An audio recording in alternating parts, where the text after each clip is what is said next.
Thank you very much, and thank you for saying the long title out loud. I'm Heidi Maiberg, or Heidi Maiberg, however you prefer. And first of all, thank you very much for this amazing symposium. I have enjoyed every session, and I'm looking forward to the next sessions that we will have. I'm a PhD candidate, so still a student, and I'm focusing on tertiary prevention interventions. So de-radicalization, disengagement, rehabilitation, reintegration programs. And this presentation derives from my PhD. The results are preliminary. I do have several other focuses in my project, but I will be focusing then today. I will be focusing on one, which is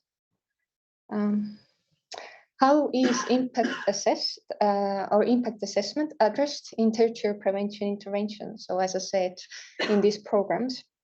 And these are preliminary findings. In case you have any questions or comments or ideas, they are very much welcome. And I will be focusing on some key topics today and try to provide you answers to following questions that are why most organizations do not measure their impact, and why some organizations do it, and then how they do it. And I will also try to provide my ideas how to move on as a discipline. And I'm very happy that my topic goes together with some of the presentations that we have had today and yesterday. Some of the results go together very well, and some do not. So I'm very much looking forward to the discussion.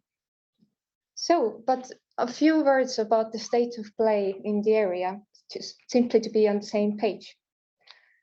We all know that the number of tertiary prevention interventions has increased in previous years. And Daniel Göhler brought out that in 2017, there were around 40 to 50 programs worldwide.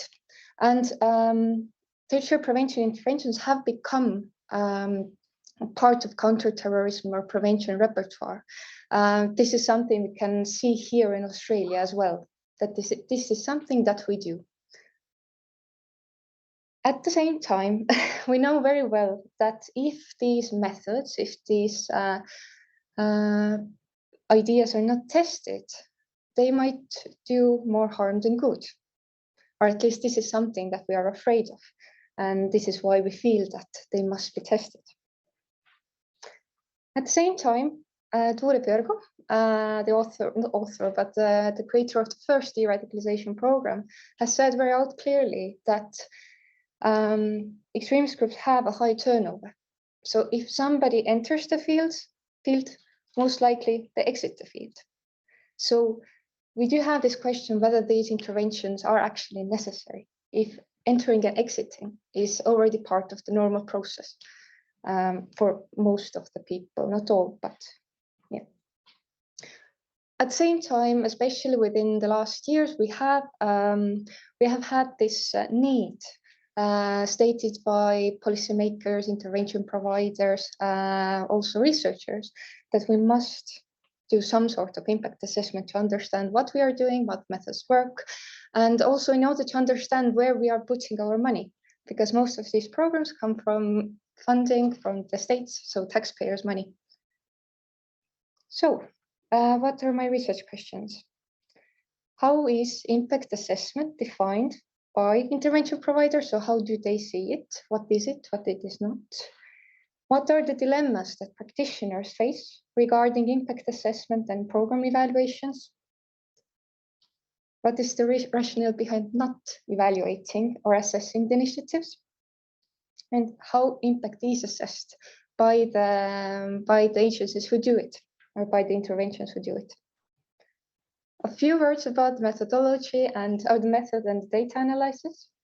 So as I told, this is part of my PhD dissertation. For my dissertation, I conducted 19 interviews. Today, I'll be the data that I'm showing you is based on 11 semi-structured interviews with intervention providers. And simply to be on the same page, 2 of them were formers. So they used to be extremists, now they are not. Today they're providing interventions themselves. The data comes from various countries of the world, Canada, the US, England, Germany, Sweden, Austria, and Finland. All of the interviews were conducted last year via Zoom, and the average length was around 18 minutes. So we had long, fruitful discussions. Most of the people were men. There were 2 women as well. They had various worldviews. Some of them were atheists, some of them were Christians, Muslims, pagans. Some of the people did not have any religion, or they had some other thing that they didn't want to talk about. And we had people who had worked in the field by the time of the interview for 1 year, and we had people who had worked for 8, for 10, up to 14 years. So good, so quite a lot of different experiences. And which is interesting for me is that these people had different titles. So some of them named themselves as exit workers, some social workers, youth workers, case managers, counselors, mentors, which is interesting because this also is connected with the methodology that they use and the ways how they think, their ethos. And in my research, I'm using reflexive thematic analysis by Clark and Brown, and at the moment I'm still doing the data analysis. So, this is still work that I'm still doing. But to the fun part now, findings. How is impact assessment defined? It's difficult. So there is no commonly shared understanding, similar to all the other terms in the field, on impact or assessment. With impact, it's actually a bit easier. There are these 4 main understandings. So when I asked, like, do you measure impact in any way? Some of the people started talking about development of the participant during the process. So how the client or the mentee, however you name them, how they are developing, what they are doing, how they are doing. Are they falling back? Are they developing, etc. Some of the people started talking about fulfilling the initial promises that the mentor-mentee team has made. So often in the beginning of the process, the mentor-mentee, the client intervention provider agree on certain things. So they were starting talking about, are they fulfilling these ideas? Finishing basic school or university, meeting with their children, etc.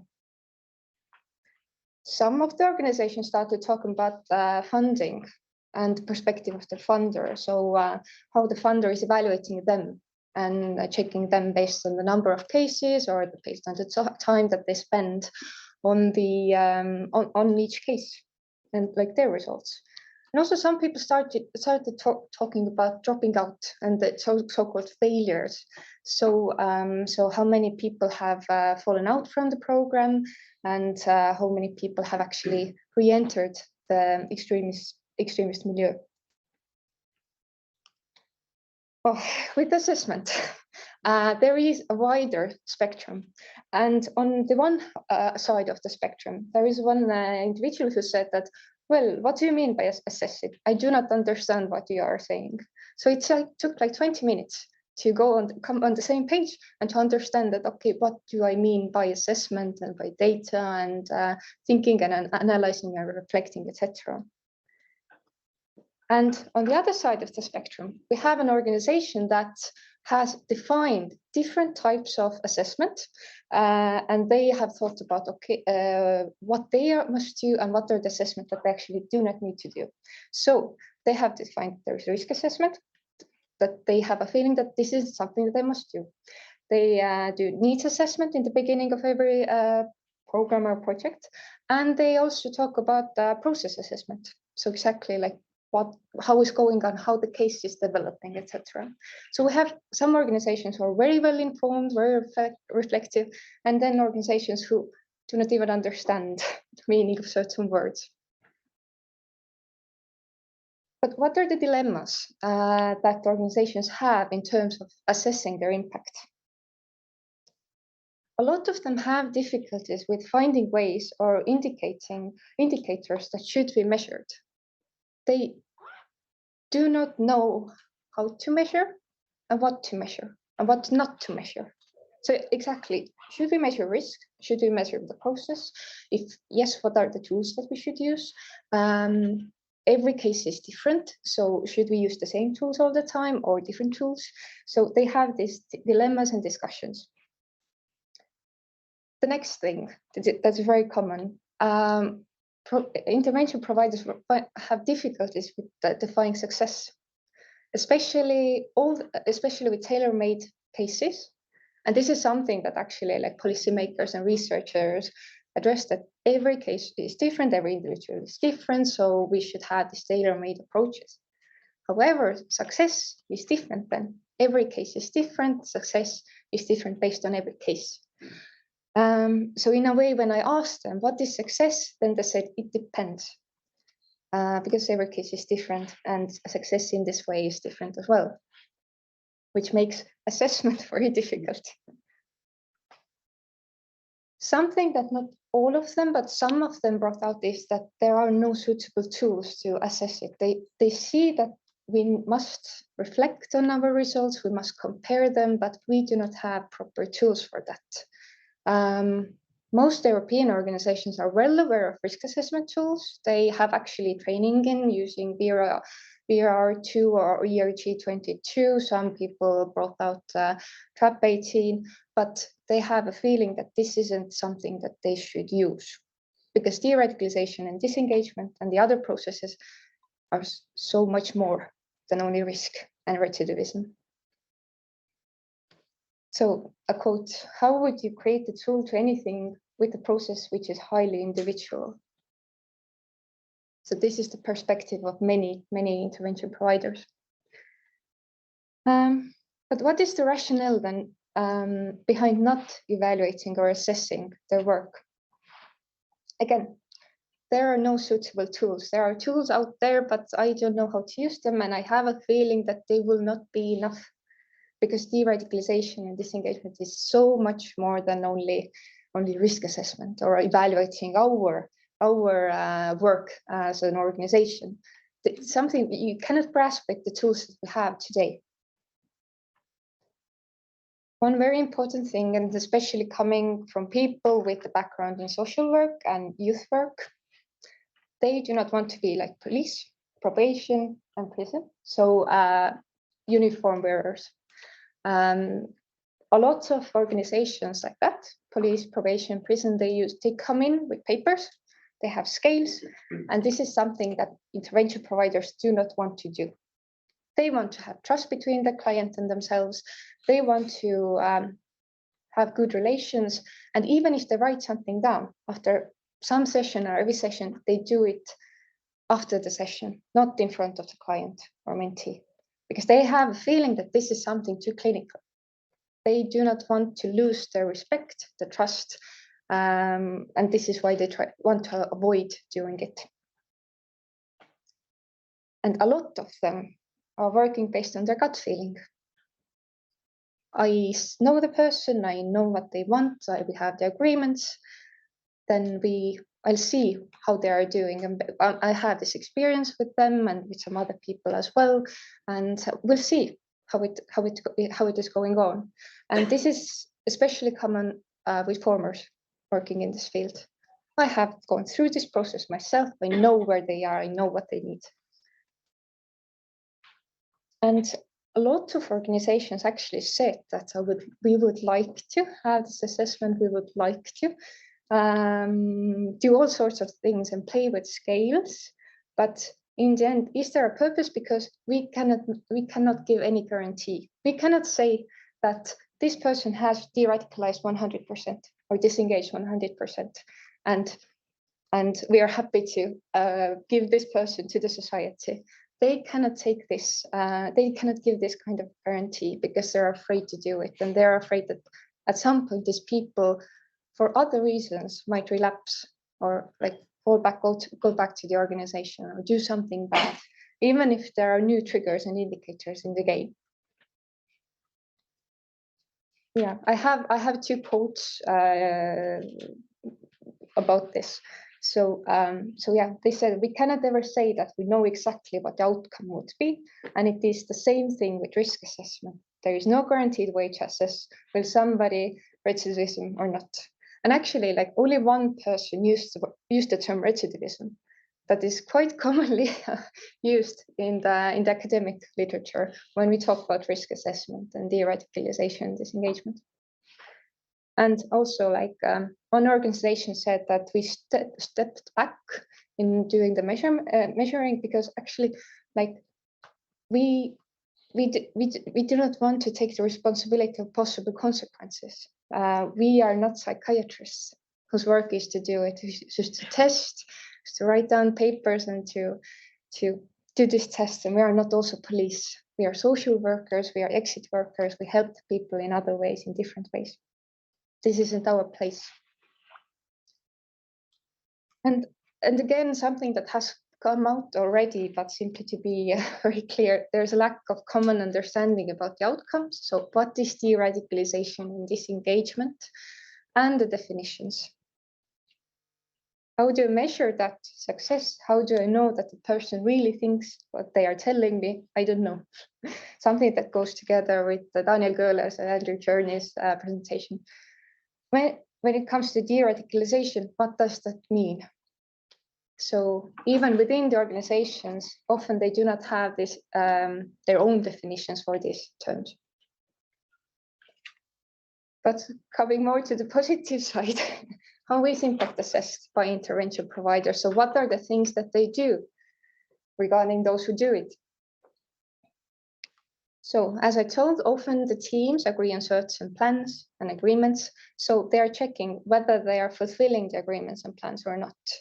Whether they are going to school or looking for a job. Are they trying to meet with their children or not? So is there this kind of like improvement? Are there improvements or not? Oh, very interesting one.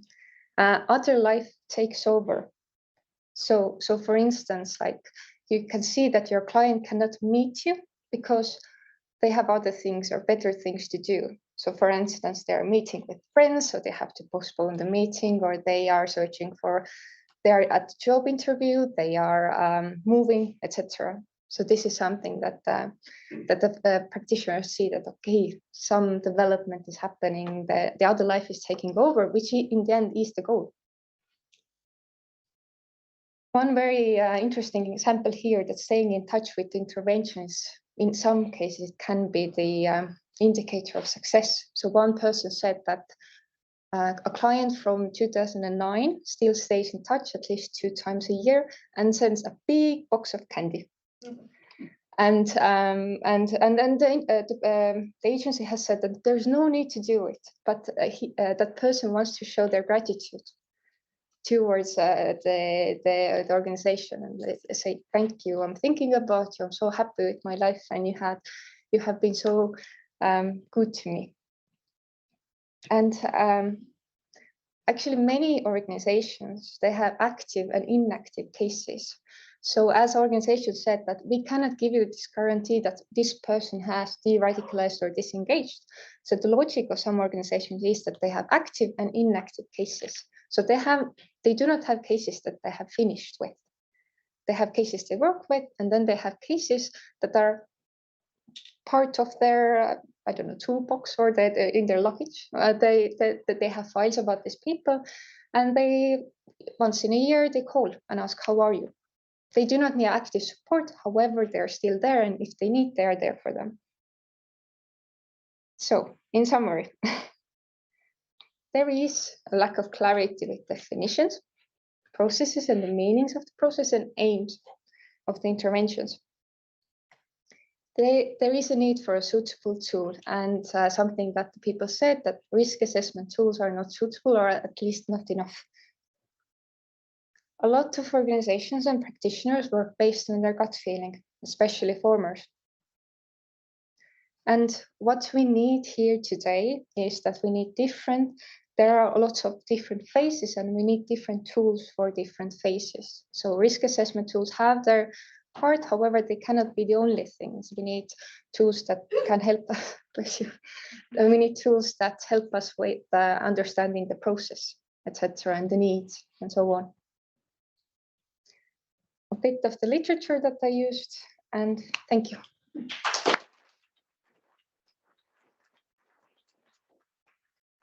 Heidi. I think there'll probably be a lot of questions from this audience, I suspect, at the end. Our next presentation is from Matteo Vergani from right here at Deakin University. And he will be presenting to us on a new scale to measure Allport's scale of prejudice, the prejudice-motivated behavioural intentions scale. Thank you, Malcolm, and thank you to the AVERT team for organizing this great symposium. Yes, so the presentation is really about trying to measure hate, something we called hate, we called dehumanization in previous presentations, violent and hateful extremism, as Greg put it. However, just to make clear, and referring to John's keynote speech at the beginning of the symposium, hate is understood as a behavior here, not as an attitude. So it's about what people do, not what people think. So in relation to CVE interventions, I guess many primary, but potentially also secondary and tertiary interventions aim to mitigate a range of behaviors which we can say are in whole or in part prejudice motivated. They go from microaggressions to discriminations of outgroups, dehumanizing language, online, offline.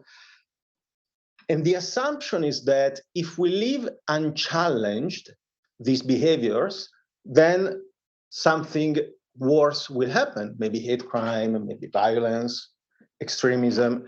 So there are two assumptions here. One is that, again, if the behaviors, the less severe behaviors are unchecked, they will contribute to create an environment conducive to violence. And the second is that there is a continuum between lower severity and higher severity behaviors, so like hate crime and extremist violence. In the literature, I'm sure you know, the most cited theory to back up these two big assumptions is the old theory of Allport. In his book in 1954, The Nature of Prejudice. And I took just a few sentences from Allport describing the 5 types of behavior that this famous psychologist found as being, all of them, motivated by prejudice. Well, Allport says, if you have less prejudice, you engage in less severe behavior. The more prejudice, the more, harmful behaviors you engage in. And they go from anti-locution, which is basically what we now define hate speech, I would say broadly, to avoidance, which means avoiding passively out-group members or members of groups you dislike in general.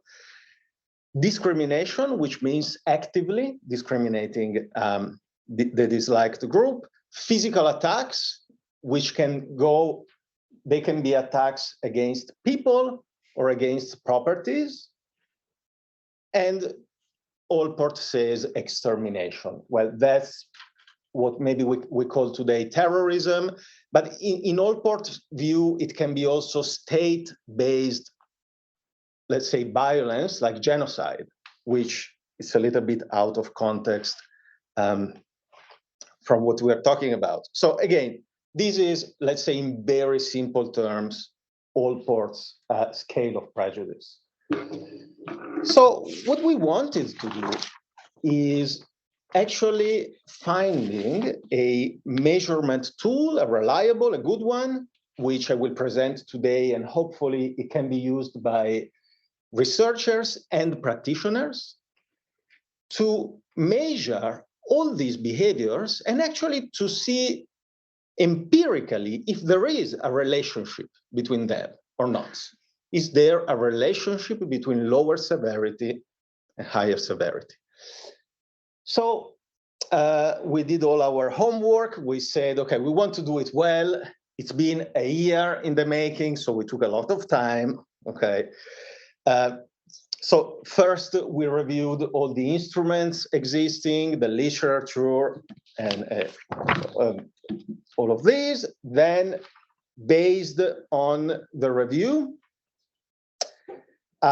we developed 40 items, so 40 questions, which in our view captured the whole scale of prejudice thing. We focused on anti-Muslim prejudice for this initial development, but we want to extend potentially to other groups. Then we contacted 5 subject matter experts during COVID via Zoom. It was easy. And then we asked them to help us to refine the items to make sure, they are comprehensive as well. And we arrived to 47 items. Then what we did was to collect a first questionnaire with 423 American adults. So we said, let's start from the US to develop this scale. So 423 American adults. We conducted our exploratory factor analysis. Then we collected a new sample of 1,500 American adults. That would have been too much. Via Qualtrics, another provider, to make sure that our results were not sample dependent, so that they existed in both samples of the same population. We did all our statistical tests, and we got to some results. So, first of all, let me say that the extermination category was removed from our table because, of course, it's too extreme. I mean, in a general population sample, it's impossible to capture with a questionnaire, not only because of,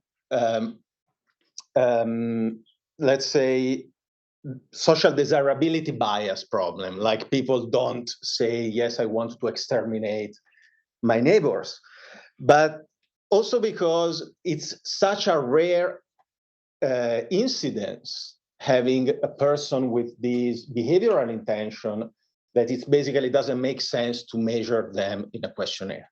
So we started from physical attack, discrimination, avoidance, and anti-locution. I can show you all the numbers. I've done these with a statistician and a behavioral scientist who developed other measures in the health space. So, but I was asked to avoid showing too many numbers on the slide, so I will not. But let me assure you that a 3-factor solution is the best one. So from 4, let's say, theoretical components, we went to 3. One is hate speech, which is basically anti-locution. The second, we call it discrimination, but it's basically merging together Allport's discrimination and avoidance. And then we have what we call preparation for violence, which is kind of physical attack. Just a little bit of numbers, not much. So our scales, let's say, they are reliable. So the alpha number is a measure of internal consistency, which means that the items closely relate together as a group. So again, if you know what this means, I assure you they are good numbers, good looking ones. So let me show you the items. Okay, so subscale 1, discrimination. So as you can see, they capture hypothetical scenarios, like people thinking about behaviors they want to engage in potentially. The first 2 items assess what Allport would call avoidance. The second 2, they assess discrimination. of Muslims.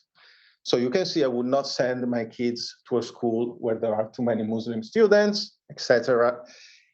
The idea is that if you change Muslim with any other outgroup, it should kind of work. Not with all outgroups, we're working on that, but yeah.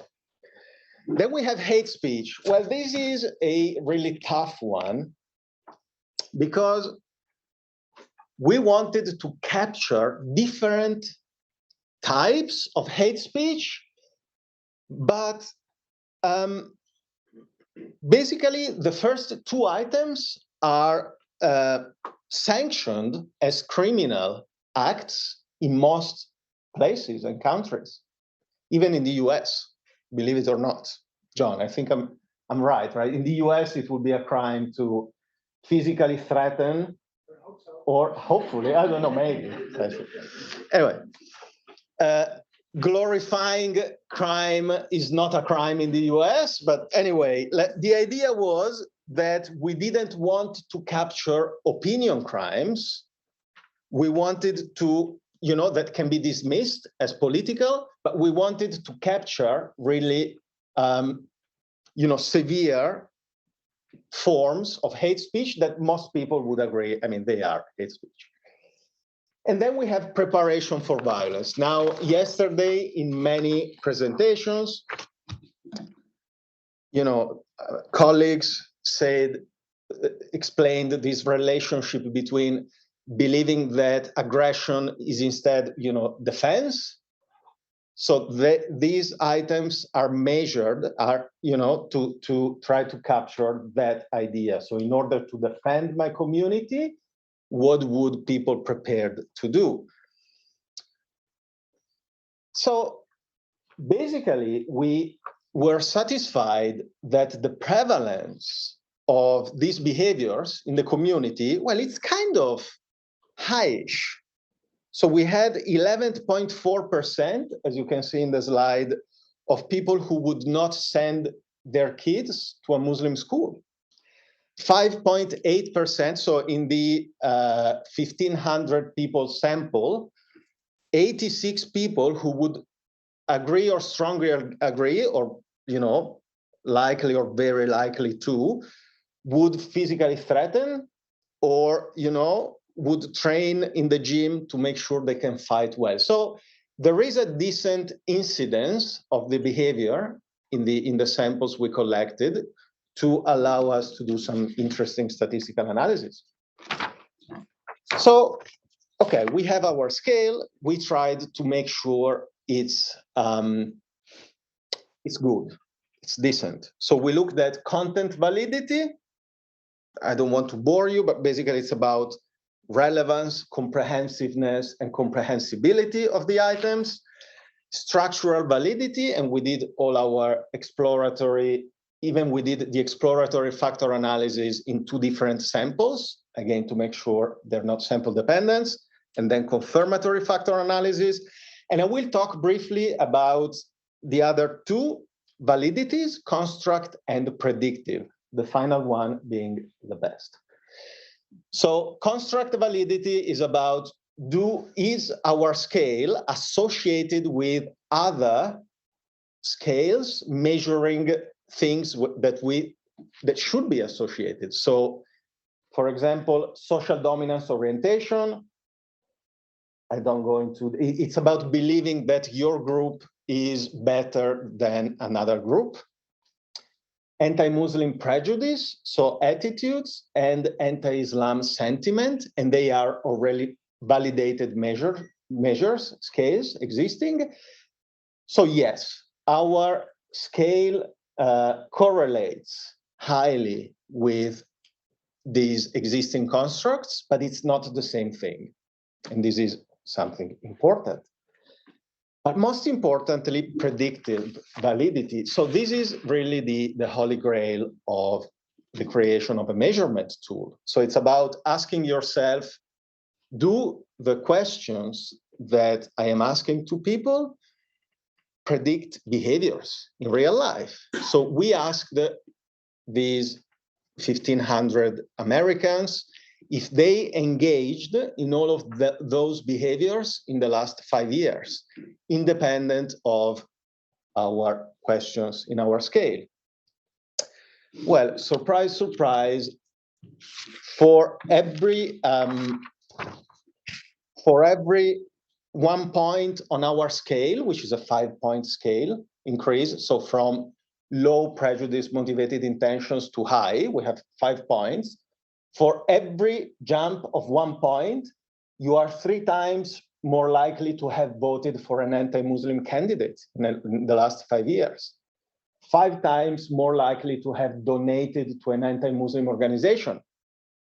5 times more likely to have joined an anti-Muslim group, and so on, and so on. 4 times more likely to have hit Muslims or shared offensive jokes about Muslims, 3 times more likely. So it is predictive of actual behaviors, controlling for a bunch of covariates, which means we had a social desirability bias scale, 5 items, education, religiosity, political orientation, gender, and age. So controlling for all these, still our scale predicted strongly engagement in anti-Muslim behavior, which means it explains something. It is predictive of the behavior. We are still collecting data. So next step, we are about to start the data collection with 1,600 American adults collected with another provider, so not the same Americans. And we will test if our scale works to capture prejudice against other groups. So Chinese, we decided to go for Chinese, Muslims again, of course, and left wing, so an ideological group, given that there is a little bit of polarization in the United States, maybe left wing will work as well. So we will look at the predictors as well of our scale to see if the factors that predict discrimination, for example, or avoidance or hate speech are the same factors that predict preparation for violence. Are they the same? Are they not?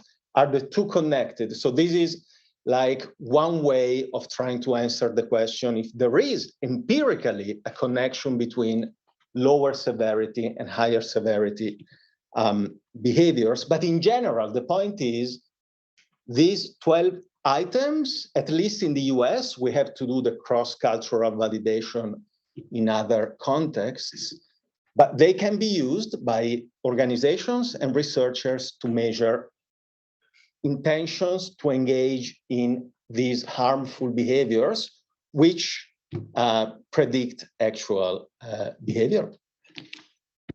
Finish.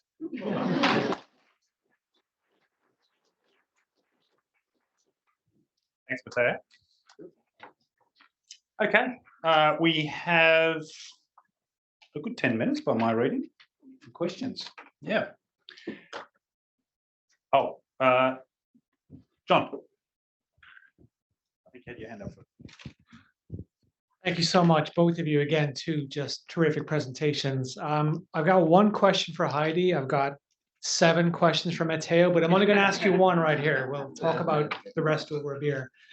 A simple one.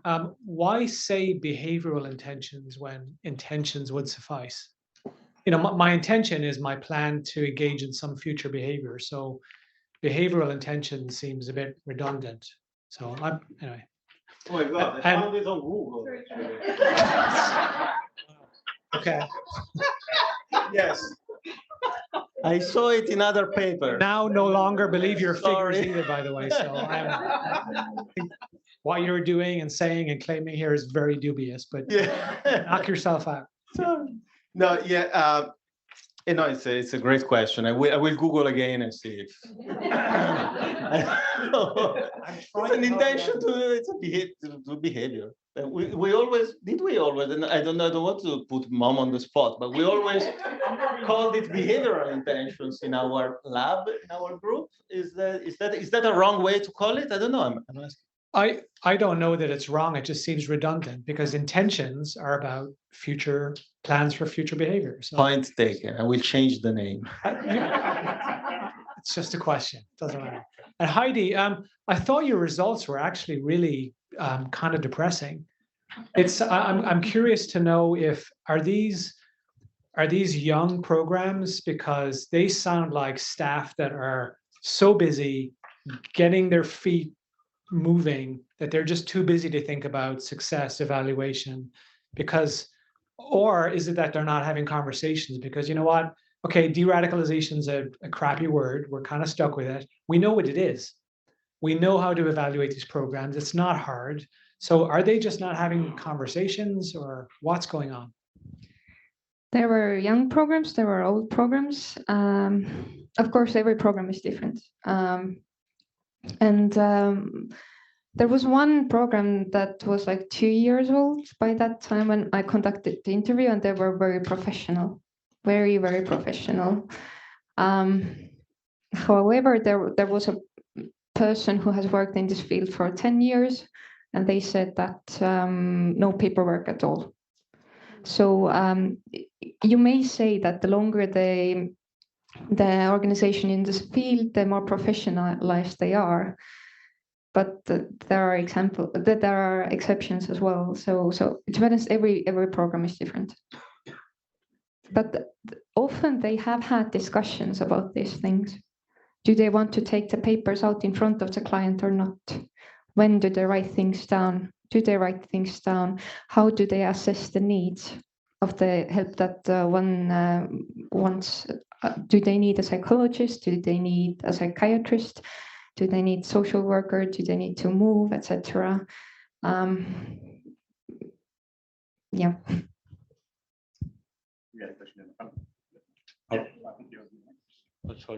Sorry, I've got the mic. I've got one question for Heidi and one for Matteo as well. For Heidi, you talked about the programs having active and inactive, I would call them clients. Was there any discussion as to the process that a client would go from active to inactive? Is that a process that's initiated by the client or the program itself? And for Matteo, you talked about predictive validity and you measured, but it seems to me like you measured previous behavior. Do you have any plans to measure future behavior, like a follow-up study and that kind of thing? Yep. Yeah, I got plans. I have plans. I haven't done it because you need a longitudinal, design, and it costs a lot of money. So if anyone, one of you wants to donate for. So active or inactive cases. Yeah. So usually the client sort of disappears because they have other things to do, better things to do, to go to cinema, to go to work somewhere, etc. And often they tell the intervention that there is no need. I don't have a need to meet you, or I have better things to do. In the best possible way, as you can say it. So often these intervention providers do not give this out as an opportunity, but this is something that they discuss, but the motivation should come from the client.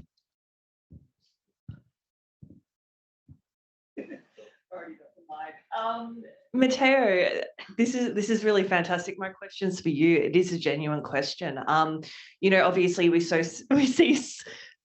No, I mean, they all are, but we obviously see so many distinct and disparate actors within the manosphere, for example, and it's difficult, to sort of unpack the difference between an incel, Proud Boy, men going their own way. I was just thinking, could actually, in terms of capturing the prejudice against different groups here, could we put women as one of these categories? And maybe would that have any indication in terms of, extremism towards these different kinds of actors? It's a great question. We wanted to, then we thought some of the items would not work very well for women. We thought about feminists, which would be an ideological target capturing potentially that, manosphere, but it's totally a great, for future research. Yeah, we're thinking about it. Thanks. We still have a question in front of you. and Chelsea. All right, just a quick one for Matteo, and thanks. I always wonder how these constructs come about, and now I feel like I understand it much better. I noticed that there weren't any questions about online interactions or online behaviors, and I was just wondering whether that was. Did you feel like there were other ways of exploring that, or? No, that's a good one. We have one. But no, but it doesn't talk about online. Yeah. No, we had many in the 47 items, but in the end, they didn't work well statistically with the other items. They didn't load well on the factors, and just didn't happen. I guess some of these questions are framed in a way that could be intended as stuff that happens online, like sharing the manifesto of someone to encourage others to commit violence, but doesn't say the online word. Yeah, it's a good point. Yeah. Thanks very much. My question is do you prefer Heidi or Heidi? Oh, you prefer. Okay, I'll stick with Heidi then. Thanks. So this is also a genuine question, although it's going to sound absurdist.